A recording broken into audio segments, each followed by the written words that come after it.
আমি সম্মানিত আমার মাথার তাজ ওলামাদেরকে জাতীয় ঐক্যের আহ্বান জানাই।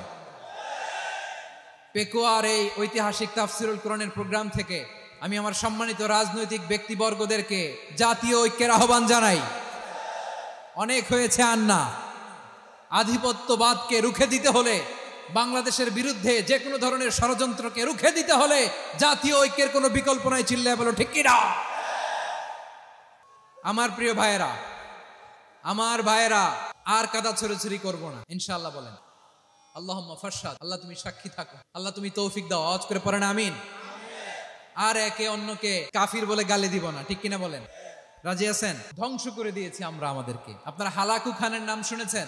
মঙ্গল অধিপতি হালাকু খান বাগদাদের আমাদের বিশাল দারুল হিকমা লাইব্রেরিকে ধ্বংস করেছে। 10 লক্ষ মুসলমানদেরকে কচুকাটা করে গণহত্যা করেছে। জানেন, আমাদের সভ্যতা সূতিকাগারের কেন্দ্রবিন্দু ছিল বাগদাদ। ইরাকের বাগদাদে যেদিন সে রক্ত নিয়ে হোলি খেলা করে, রক্তের হোলি খেলা যেদিন হয়, ওই দিনও বাগদাদে বাহাস চলতেছিল। আমাদের বাহাস কি চলতেছিল? আপনাদের এলাকায় বাহাস আছে? এই প্রচলিত বাংলাদেশে যে বাহাস, এটার সাথে ইসলামের কোনো সম্পর্ক আছে? এই পর্যন্ত বাহাসের পরে পরাজয় বরণ করছে এরকম কোন দল আপনারা পাইছেন? আমি পাই নাই। প্রত্যেক দলই বাহাসের পরে সংবাদ সম্মেলন করে বলে আমরা জয়লাভ করিয়াছি, ওনারা পালাইয়া চলিয়া গিয়াছে। আছে না নাই? কারণ সত্য জানার জন্য, সত্য মানার জন্য আসে না তো, নিজের জ্ঞান জাহির করার জন্য বাহাস করে। বিপক্ষ দলের আলেমকে ছোট করার জন্য বাহাস করে। এই বাহাসের স্থান ইসলামে নাই। চিল্লায় বলো ঠিক কিনা? এই সমস্ত বাহাসের দিন শেষ। ঐক্যবদ্ধ হওয়ার বাংলাদেশ। প্রিয় ভাইরা, হালাকু খান সে দারুল হিকমা লাইব্রেরি জ্বালিয়ে পুড়িয়ে এই সব দামি দামি বইগুলো, আমাদের দামি দামি ঐতিহাসিক তুরাসি ক্লাসিক বইগুলোকে দজলা নদীতে ফেলেছে। পুরা দজলা নদী কালো হয়ে গিয়েছে। 10 লক্ষ মুসলমানকে গণহত্যা চালিয়ে এই রক্তের বন্যা যখন দজলা নদীর পানিতে মিশে গিয়েছে, দজলা নদীর পানি লাল হয়ে গিয়েছে। যেই দিন বাগদাদে গণহত্যা চলে, ওই দিনও বাগদাদে বাহাস চলতেছিল। কিসের বাহাস জানেন? মেসওয়াক, ডান মারি থেকে করা সুন্নাহ, এটা আমরা জানি। এখন কি উপরের মারি না নিচের মারি?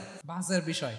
এই বাহাস করবেন আপনারা। বিশ্ব যখন এগিয়ে চলেছে, আমরা তখন বসে বিবি তালাকের ফতুয়া খুঁজেছি কোরআন হাদিস চষে।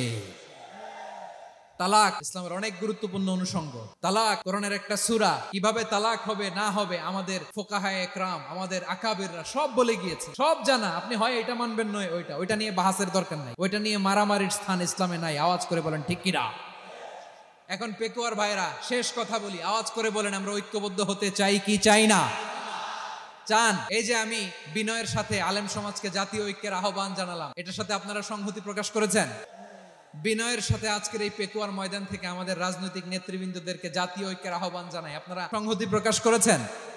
এখন এটা রোড ম্যাপ কি, কিভাবে আমরা ঐক্য প্রক্রিয়াতে এগিয়ে যাব? শেষ কথা বলি, একেবারে সহজ। আমাদের ওলামা মাশায়েখদেরকে, আমার মাথার তাজ, তাদেরকে আমরা বলি, এই যে আমরা ঐক্যবদ্ধ হই নাই, আমরা কি বড় কিছু অর্জন করে ফেলছি? বলেন, আমরা কি খুব পাওয়ার সম্মানের জায়গায় আছি? খুব স্ট্রেংথের জায়গায় আছি? তো কিছুই তো নাই। আপনি ঐক্যবদ্ধ হইলে সমস্যা কোথায়? এমন তো না ঐক্যবদ্ধ না হওয়ার কারণে এতদিন আপনার অনেক কিছু ছিল, ঐক্যবদ্ধ হলে আপনি হারাবেন, এমন তো না। তো কিছুই যেহেতু আপনার নাই, আমার নাই, ঐক্যবদ্ধ হলে আমরা সমস্যা কোথায়? ঐক্যবদ্ধ হয়েই দেখি না, ঠিক কিনা?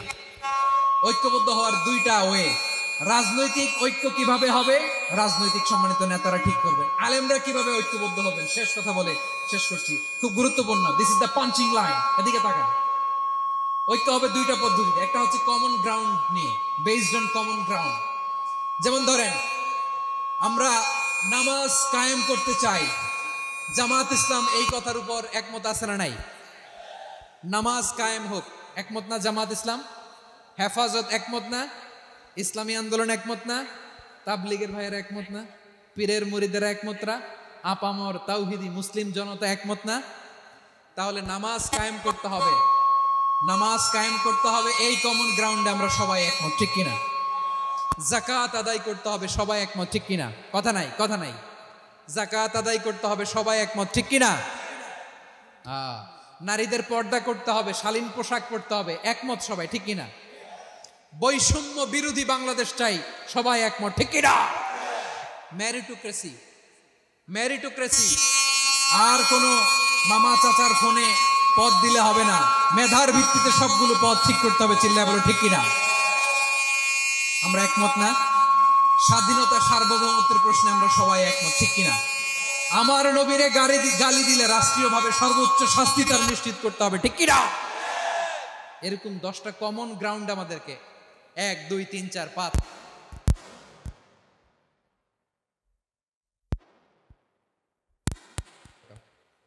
10টা কমন গ্রাউন্ডে আমরা সবাই এক। এই 10টা কমন গ্রাউন্ডকে সামনে রেখে বিশাল জনসমাবেশ করেন সোহরাওয়ার্দীর ময়দানে, সবাই আসেন। জামাত ইসলাম, হেফাজতে ইসলাম, ইসলামী আন্দোলন, পীরের মুরিদ, তাবলিগ, খেলাফত মজলিস সবাই একসাথে হন, তাহলে সবাই জানবে যে এই 10টা বিষয়ে আমরা একমত। বলেন, এই ঐক্যতে আপনার দরবার যাবে? দরবার নষ্ট হবে? আপনার দল নষ্ট হবে? আপনার আকীদা নষ্ট হবে? না।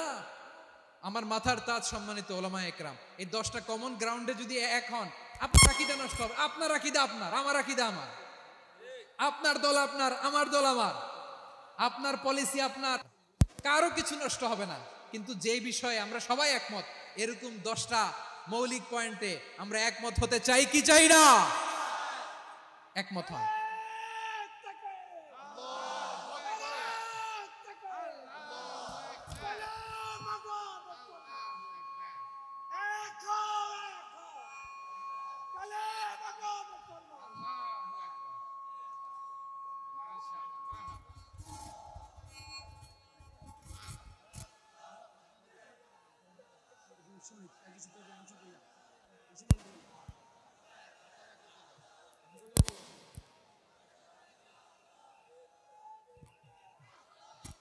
আমার পেকুয়ার ভাইরা, তাহলে ঐক্যবদ্ধ হওয়ার 1 নম্বর পদ্ধতি based on common ground. Common ground, এতে কারো কোনো লস নাই, কারো কোনো ছাড়ও দেয়া লাগবে না, কারো দরবারও যাবে না, কারো দলও নষ্ট হবে না, কারো আকীদাও নষ্ট হবে না। আমার আকীদা আমার, আমার দল আমার, আমার সব ঠিক আছে। শুধু এই বিষয়ে আমি একমত, তুমি একমত, তুমি একমত, তো আমরা সবাই একসাথে বসে জানান দেই যেগুলোতে আমরা একমত, শোডাউন করি। বাংলাদেশের যে কোনো মহাসমাবেশকে সেই দিনের মহাসমাবেশ ছাড়িয়ে যাবে, চিল্লায় বলো ঠিক কিনা?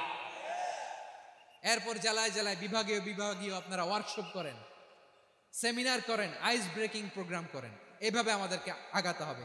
তাহলে number 1 common ground based. Number 2 issue based, issue ভিত্তিক ঐক্য। যখনই জরুরি কোনো ইস্যু আসবে আমরা ঐক্যবদ্ধ হব। রাজি আছেন সবাই? সবাই রাজি আছেন? আল্লাহ তাআলা আমাদের সবাইকে ঐক্যবদ্ধ জীবন ধারণের তৌফিক দান করুক, আমরা পড়ি আমিন। আজকের এই তাফসীর প্রোগ্রামকে আল্লাহ কবুল করুক, আমরা পড়ি আমিন। এই যে আমাদের যে ভাইরা এই 24-এর ছাত্র নাগরিক অভ্যুত্থানে শহীদ হলো, আল্লাহ তাদের শাহাদাতকে কবুল করুক, আমরা পড়ি আমিন। এই আপনাদের ঐক্যবদ্ধ হওয়ার নমুনা। বসেন, এটা কি আদব হয়েছে? আদব? আমি উঠছি, আমি না উঠলে আপনারা উঠতে পারবেন? তো এই লিপ সার্ভিসের তো কোনো দরকার নাই। বসেন বসেন। ওয়াসিম পেকুয়া, আহসান হাবিব চকরিয়া, তারা এই 24-এর ছাত্র নাগরিক অভ্যুত্থানে শহীদ হয়েছে। আমরা তাদের শাহাদাতের সর্বোচ্চ মাকাম আল্লাহর কাছে কামনা করি। আওয়াজ করে বলেন আমিন। প্রিয় ভাইরা, আমরা 52-র ভাষা আন্দোলনে ঐক্যবদ্ধ হয়েছিলাম, 71-এর স্বাধীনতা সংগ্রামে ঐক্যবদ্ধ হয়েছি, 24-এর ছাত্র নাগরিক অভ্যুত্থানে ঐক্যবদ্ধ হয়েছি। জাতীয় ঐক্যের এই 3 শক্তিশালী উদাহরণ আমাদের সামনে আছে। আমরা আগামীর বাংলাদেশ বিনির্মাণেও এভাবে জাতীয় ঐক্য গড়তে চাই। চিল্লায় বলেন ঠিক কিনা? পুরা দেশবাসীর কাছে আমি জাতীয় ঐক্যের আহ্বান জানিয়ে পেকুয়ার এই প্রোগ্রাম থেকে আমি বিদায় নিচ্ছি। হাদা মা ইনদি ওয়াল ইলমু ইনদাল্লাহ আলাইহি তাওয়াক্কালতু ওয়া ইলাইহি উনীব। সুবহানাকাল্লাহুম্মা ওয়া বিহামদিকা আশহাদু আল্লা ইলাহা ইল্লা আনতা আস্তাগফিরুকা ওয়া আতুবু ইলাইক। আল্লাহুম্মা আমিন। রব্বানা ظلمنا أنفسنا وإن لم تغفر لنا وترحمنا لنكونن من الخاسرين. ربنا آتنا